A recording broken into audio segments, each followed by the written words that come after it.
Our next speaker is Francesco Vadori, and he works in Panetta Group and collaborates with Dexai, expert in criminal law, artificial intelligence, and process optimization.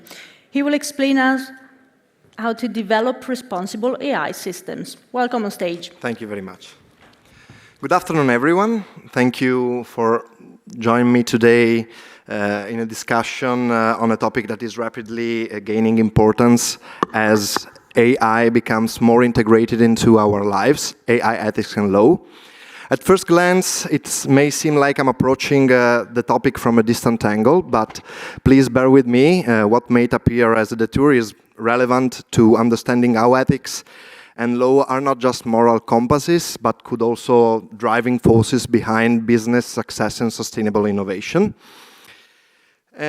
When we think of Disney, what comes to mind? For many, it's the stories, beloved characters, and the products that have captivated generations. Honestly, not for me in recent years. But Disney's success isn't just about creating entertaining films and catchy songs. Behind their products lies a deep understanding of ethics. They know how to tell stories that resonate with diverse audiences by incorporating values that are shared by the masses. Behind their products lies a deep understanding of ethics. They know how to tell stories that, as I said, resonate with these diverse audiences. And, for example, Disney has recently focused on creating more diverse characters and addressing social issues that matters to its audience. This isn't an act of goodwill. It's a strategic business decision. In fact, the audience was different in the past, and the underlying ethics were quite the opposite. In this context, I would like to show you some frames from Disney cartoons of the 1930s and 1940s. However, their target audience was so different that these images might seem seriously offensive and, from today's perspective, unacceptable. So let's avoid that. In today's world, where audiences are increasingly aware of and polarized by issues of inclusivity, fairness, and representation, companies like Disney adapt their ethical orientation to ensure the success of the products. By placing ethical consideration at the center of their operation, companies can avoid backlash and build trust with their audience.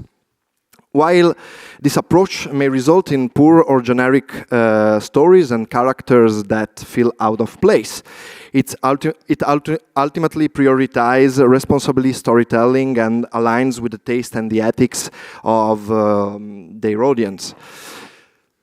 What does this mean? Does it mean that ethics has a purely commercial lens? In my opinion, no. In this case, as in the case of Mattel with Barbie, we are talking about ethical washing. Ethics has much more relevant functions. So let's take a step back. What do we mean by ethics? Unlike common perceptions, ethics is not about defining absolute right or wrong. Ethics is inherently relative. It defines what is considered right or wrong in a specific social, political, and economic context. The same action may be judged differently depending on the time, place, and condition under which it occurs. Ethics reflects the prevailing norms, priorities, and pressures of a given society at a given time. What is seen as ethical in one era or culture may be deemed unethical in another. From a scientific standpoint, this relativity of ethics doesn't make it arbitrary, it makes it measurable. If we had sufficient data and could account for a wide range of variables, we could, in theory, calculate the outcomes or the adequacy of an ethical framework by analyzing its effects on the human system. From this perspective, ethics should guide human behavior with consideration for the broader benefits of the species, balancing collective well-being with individual benefits and costs. Why? Because the cumulative economic impact of ethical behaviors fosters adaptation and the overall success of the human system. But of course, it's not simply a matter of adding up individual advantages or disadvantages. As a matter of fact, here is where complex system theory comes into play. But don't worry, we are not about to dive in deep of this theory. In short, in a complex system like human society, the whole is greater than the sum of its parts. In this sense, from my point of view, ethics isn't just about right or wrong. It's about creating systems that are sustainable, contextually appropriate, and capable of thriving within the complex web of interactions that characterize human society. And now let's translate this to the world of artificial intelligence. Just as Disney must continuously adapt its narratives to remain ethical, relevant, and commercially successful, developers and companies focus on creating artificial intelligence systems need to understand that ethics is not just a side issue or a nice to have. It is fundamental to their success. After all, if ethics is at the core of products' commercial success in the entertainment industry, it becomes even more relevant for products that the masses view with curiosity, but also with great suspicion. A skepticism that is often amplified by the media, which thrives on creating hyperbolic narratives that exaggerate potential social economic disaster to boost their readership. And so, in my opinion, ethical artificial intelligence systems that are transparent, fair, and respectful of user rights are more likely to gain user trust, and ultimately, they are more likely to achieve commercial success, in my opinion.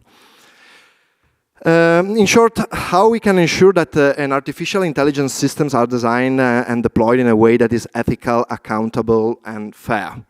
The answer partly lies in the regulatory frameworks. Ethics and the law are interconnected within this framework, with the law acting as a bridge for ethical principles to enter and shape the artificial intelligence ecosystem. Governments, particularly within the European Union, are taking a significant step towards establishing a legal framework for AI.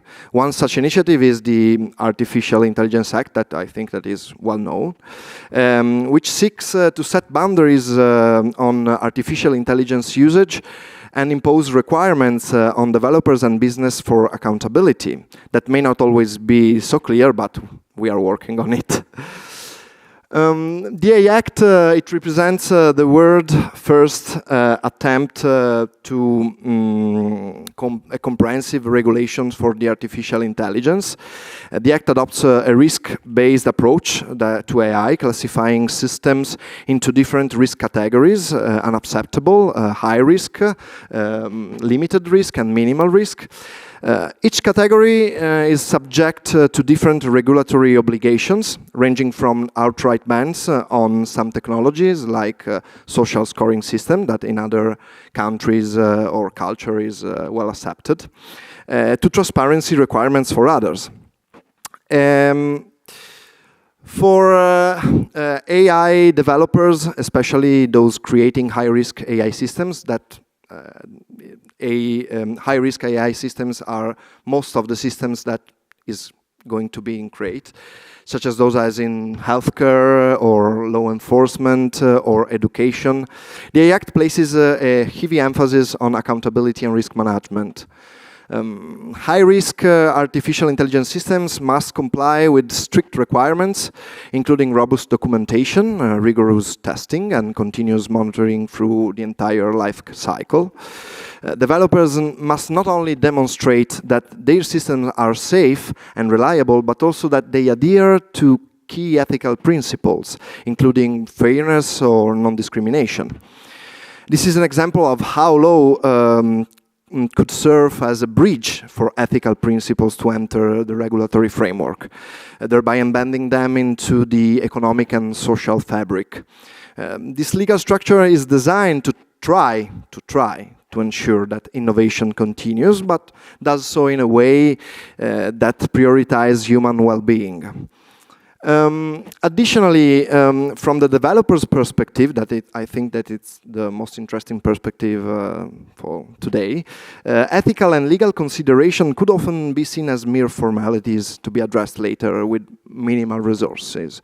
This is a fairly common thought, but could be a serious mistake. Nowadays, designing a product without carefully considering the legal framework in which it will operate could be unwise and often could lead to significant costs, both in terms of time and lost profit. To illustrate why I'm saying so, I'd like to provide a practical example. Not a long time ago, we assisted a major company in the digital sector with the acquisition of a product developed by an Italian startup, which I can't name due for professional confidentiality. Initially, the product was valued at 1.2 million. However, during our legal analysis, we realized that the development team had underestimated the strategic importance of data protection, relying on a friend lawyer for the legal matters. And this happened also in the criminal law, and always with not very good results. As a result of our analysis, we found that many of the tools would not be usable without major changes, both to processes and programming. Consequently, the product originally valued at 1.2 million was ultimately sold by the team for approximately 235,000 euros. In this sense, some might argue that regulations stifle innovation, but honestly, I think that it depends on how regulation is developed. I think it's important to ask to ourselves, what do we mean by innovation? If we define an innovation as the ability to improve or find more efficient solutions to a problem while generating profit for the developers, then yes, ethics and regulation, even if it's properly developed, could potentially slow it down and increase costs, potentially, probably. But if we look at the innovation from a broader perspective, one that considers social economics and even more broadly the economy of our species, I think that things shift. When innovation doesn't take into account its effects on users and on the society it impacts, creating costs for the system that are unbalanced by medium or long social benefits, medium or long-term social benefits, we end up with a model where the broader society takes the cost, while the profit and advantages are limited to those who developed it. So, what I ask to myself is, nowadays that we are not in the 19th century or the 20th century, can we still call this innovation? It likely depends on one's perspective, but I believe that it's worth discussing. And in my opinion, the main way to balance innovation with ethics and regulations is through collaboration. Developers, legal experts, policymakers, and ethicists should work together from the very beginning of the regulatory development process to ensure that technological innovations are innovative, commercially successful, viable, and responsible. In addition, especially developers and legal experts should work together from the very beginning of the development process to ensure that the single digital product, including artificial intelligence system, is compliant and commercially successful and viable. I imagine I have left you with more questions than answer, but I believe it is precisely through dialogue that we can find the right balance among all the parties involved, that there are a lot of parties involved in this process of changing and innovation. So thank you for your time today, and if you have any question, I'll do my best to answer, even though my foreign language is what it is, so it's a work in progress.